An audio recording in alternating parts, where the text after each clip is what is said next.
Hoy contestaremos esta pregunta: ¿por qué un currículum? ¿Qué es un currículum? Un currículum es la prescripción de las materias que deben, digámoslo, examinarse, estudiarse y aprenderse, el orden en que deben estudiarse, si uno quiere llegar a calificarse en un grado específico de idoneidad en un determinado campo. Sobre él, en lo personal, quiero comentar varios asuntos. En primer lugar, cuando yo estaba estudiando la carrera de psicología en la Universidad Nacional, en un momento dado encontré con otro grupo de estudiantes un problema serio en el currículum que estábamos adelantando. O mejor dicho, varios problemas. En esencia yo lo resumiría en tres. El primero es que adolecía, o sea, no tenía una formación metodológica estricta como formación científica. Entonces le faltaba fundamentación epistemológica y metodológica, además de, por supuesto, lógica matemática. En segundo lugar, estaba absolutamente focalizada en una sola escuela de psicología clínica, y entonces dejaba de lado un montón de investigaciones desarrolladas en otros países y en otras épocas, y sobre todo los avances permanentes que como ciencia tenía la psicología en ese momento.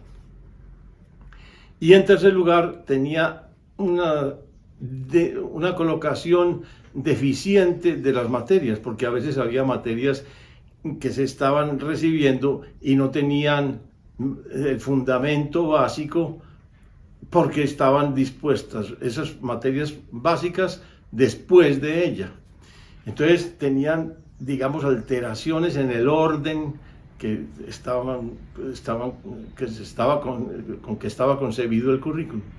Hicimos un movimiento importante y nos centramos con los profesores a modificar el currículum hasta que lo transformamos completamente. Lo hicimos mucho más democrático, más amplio, que recogiera, digamos, las grandes tendencias de la psicología en el mundo.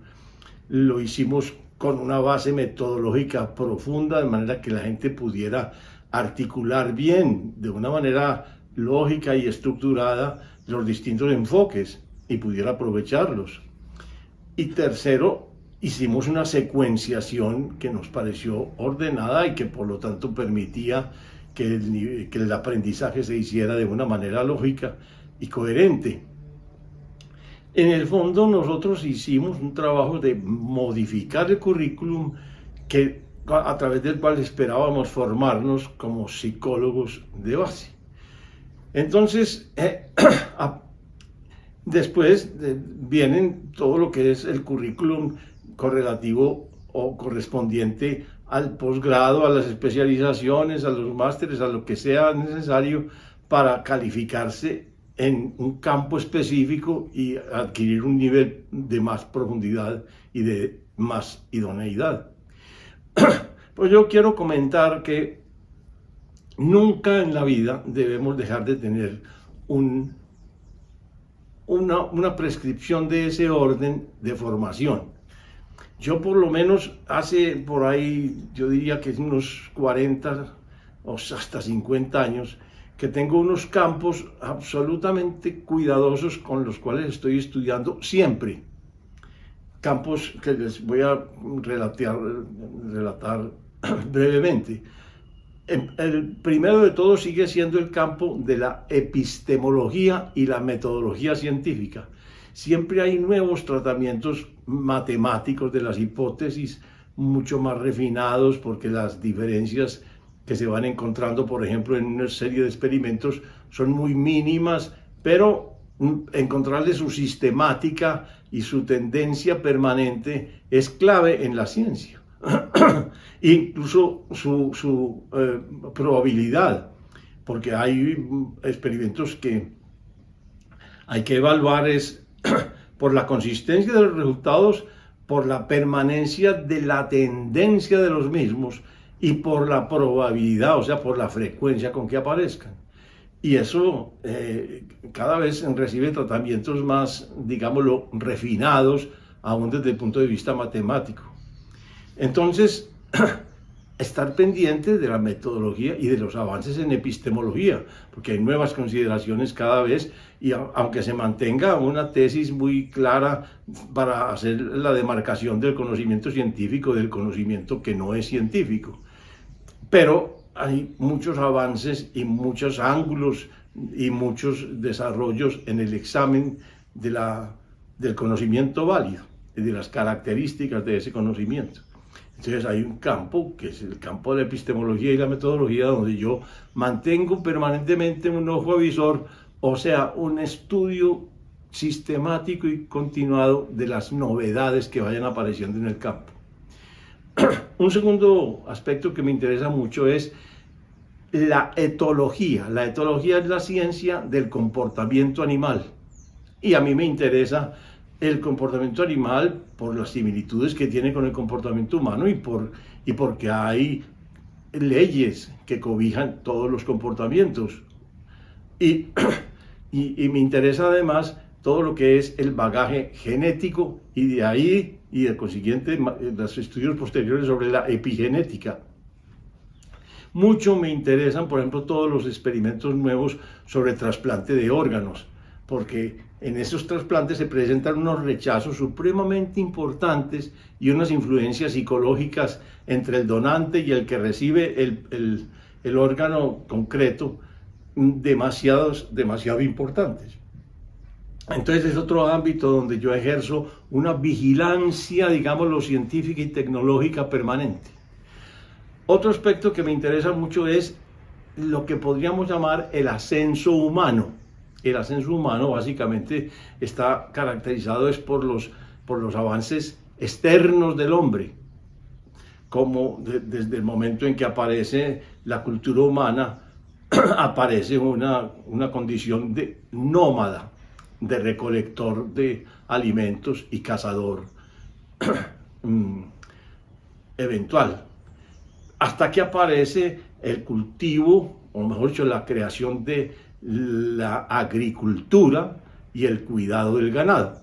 Y entonces en ese momento aparecen las comunidades sésiles o asentadas. Y ahí a partir de esos progresos fundamentales del hombre, sigue el desarrollo, digamos, tecnológico hasta llegar a los actuales desarrollos que, diríamos, están caracterizados por el desarrollo de la inteligencia artificial. En ese campo también mantengo una vigilancia relativamente constante, permanente, avisorando sobre todo novedades que aparezcan, pero siempre un estudio continuado.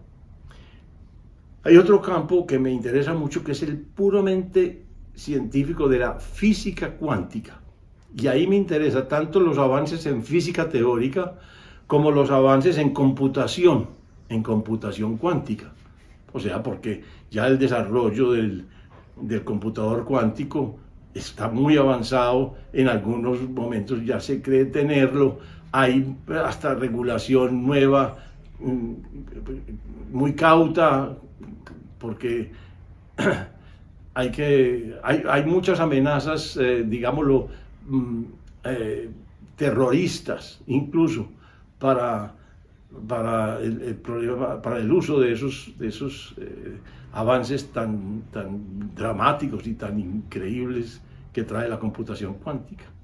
Pero es otro campo entonces donde yo mantengo mi vigilancia, mis antenas de vigilancia permanente.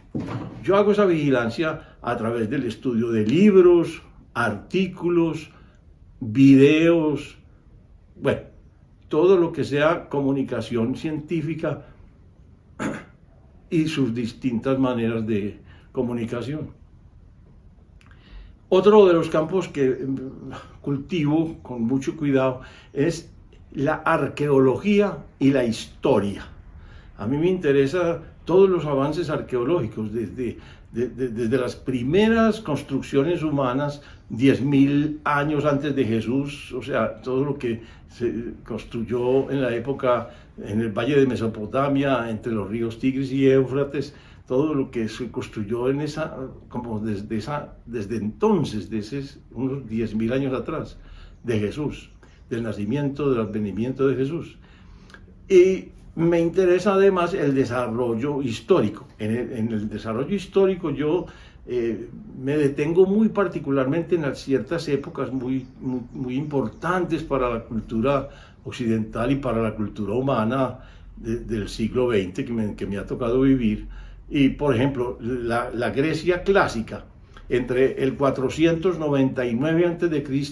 y el 323 a.C., porque ahí se generaron muchos avances de la civilización occidental, tanto en arquitectura, en escultura, por ejemplo, Fidias y Mirón eran grandes tipos de esa época, en el teatro, con Aristófanes, bueno, varios de los griegos más importantes de la época.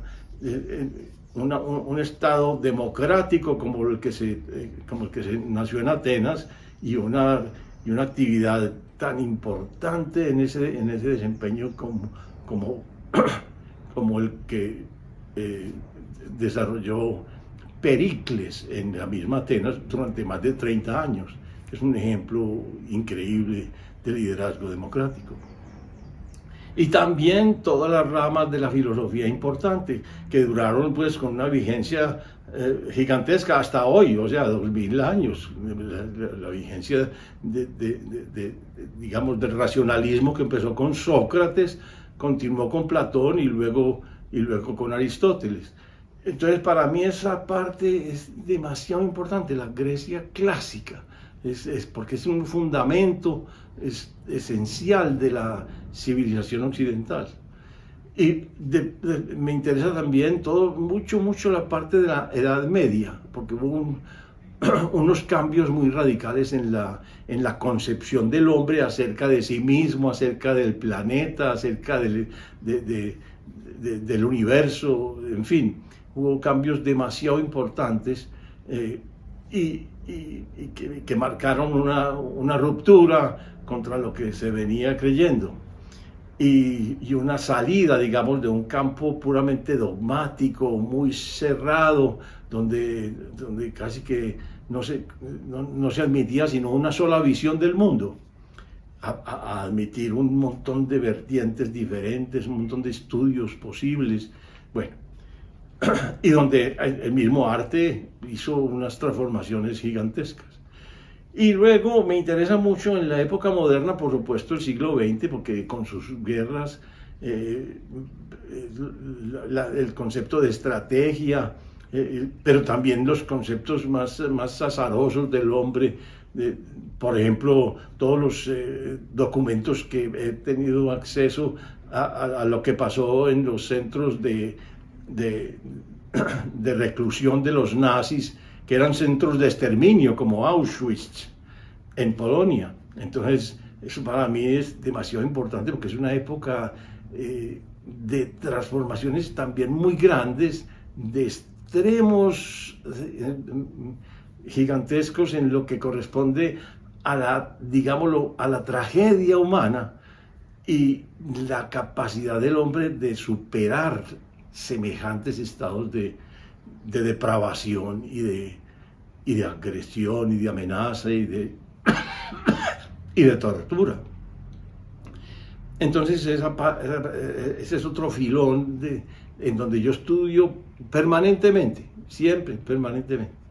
Hay otra cosa que por fuerza de mi formación y de mi trabajo, tengo que estudiar, pero además lo hago con absoluta pasión, porque para mí es importante todo el desarrollo de la gerencia, el desarrollo del movimiento de la calidad en el mundo, no solamente pues en Occidente, por supuesto el desarrollo de la calidad en Japón es absolutamente importante, imperativo y sobre todo que contrasta mucho con el concepto que se venía trabajando hasta el momento en que ya Japón empezó a dominar en ese campo en el resto de Occidente o en Occidente.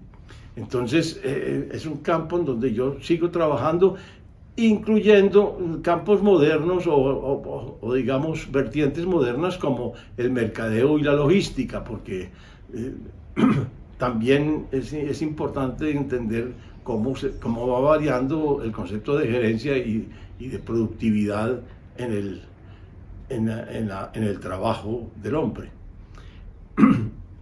De igual manera, yo podría señalar algunos otros campos, pero lo importante es que mantengo una vigilancia permanente sobre el desarrollo científico y tecnológico en 6 campos que se complementan unos con otros y que me van dejando y trazando digámoslo, un derrotero de formación permanente. Quiero decir que el punto importante de un currículum es que si nosotros no tenemos un currículum para seguirnos formando permanentemente, la alternativa de no seguirlo es estancarse, es no avanzar. Un currículum es una ayuda muy grande porque es un derrotero, no es un estudio a la loca, sino que es un estudio definido, organizado, con miras a niveles más altos de competencia instrumental, por lo menos, y científica. Digo instrumental y científica porque toda esa formación no nos altera el nivel de ser. O sea, el trabajo sobre el nivel de ser, sobre el conócete a ti mismo, tiene que seguir paralelo, pero no es sustituible ni sustituido por ninguna formación de ningún tipo. ¿Por qué? Porque los avances en el campo de la superación del nivel de ser son mucho más lentos, son muchísimo más lentos. Uno se puede preparar muy profundamente digámoslo, todo el desarrollo de la calidad total en unos 15 años, por decir alguna cosa. Pero un pequeño cambio en la capacidad de respuesta, en el tipo de respuesta ante el medio, puede demorar 30 años o más. O sea, una transformación que se produce, por ejemplo, hay niveles de perturbación externa que se corresponden con niveles de perturbación interna. Una perturbación externa muy fuerte, por ejemplo, un gran terremoto, pues lleva a una transformación interna que puede ser la muerte, así de simple. O hay pequeñas alteraciones y perturbaciones externas que se corresponden con estados intermedios o bajitos de estrés. El cambio normal del nivel de ser se mide es porque en los niveles medios de perturbación, la misma circunstancia que antes desencadenaba, y digo desencadenaba porque son reacciones instintivas, mecánicas, que aparecen ante una situación estimulatoria concreta. Entonces, cuando se transforma la capacidad de respuesta ante la misma circunstancia perturbadora exterior, de tal manera que ya no produce la perturbación interna, entonces hay un cambio en el nivel de ser, porque el ser esencialmente es definido como la manera como respondemos ante la vida. Entonces nosotros cambiamos la respuesta, pero ese cambio exige niveles de mucho trabajo, de alta conciencia para poderlos lograr, y pueden ser demasiado demorados. Entonces no avanza nunca lo que es la preparación, digamos, intelectual, instrumental y científica, a la par de lo que puede avanzar el conocimiento personal y el nivel de ser personal. Me queda tal vez un campo básico por decir que es tal vez al que más le dedico espacio y tiempo, porque tiene que ver directamente con mi profesión. Es el desarrollo de la conciencia y el desarrollo de la neurociencia. Y esto ya cobija grandes, digamos, líneas de trabajo, porque está desde el taoísmo, 600 años antes de Jesús, el budismo, otro tanto, y dentro del budismo el desarrollo de ciertas ramas, como por ejemplo el Zen o modernamente el budismo tibetano, al cual lo sigo y con detalle porque me interesan mucho los experimentos que el Dalai Lama ha permitido que se haga con los experimentadores y científicos de Occidente. Entonces hay unos cruces importantísimos entre el concepto de desarrollo humano y conciencia desarrollado por el budismo y la ciencia neurológica y la ciencia psicológica. Estos son campos donde digo, yo sigo investigando permanentemente, sigo haciendo una vigilancia científica y tecnológica de todos los avances y desarrollos, y lo sigo haciendo de una manera tan profunda como pueda y sistemática. Quiero que al mismo tiempo se atisbe esto. Uno pudiera no estar dedicado a estudiar. Yo mantengo en mi plan de lectura unos 8 libros, digamos, de lectura permanente y simultánea sobre temas distintos. Puedo tener neurología, puedo tener historia de Roma, que también me interesa muchísimo y le he dedicado mucho tiempo. Puedo tener, decía neurología, pero también puedo tener física cuántica y puedo tener un enfoque que reúna, digamos, una visión cuántica con un avance de la neurociencia. Entonces, que pueda decir, hombre, qué relaciones hay entre el cerebro y su funcionamiento y el funcionamiento de la física cuántica. Entonces, todas las ramas, todos los cruzamientos entre las mismas pueden ser objeto y son objeto de mi estudio. Pero al mismo tiempo, yo cultivo ciertas artes. Yo soy músico, me interesa la guitarra, el tiple, hago alguna incursión en otros instrumentos asociados como el charango, en fin, puedo dedicarle más tiempo al canto y al cultivo de un folclore que va desde lo que es la canción popular desde Argentina hasta México y desde América a España, en toda la parte de lo que sería Hispanoamérica. Y porque me gusta cultivar la expresión popular, estudiarla, verla, y me gusta interpretarla, porque siento y puedo acompañar eso.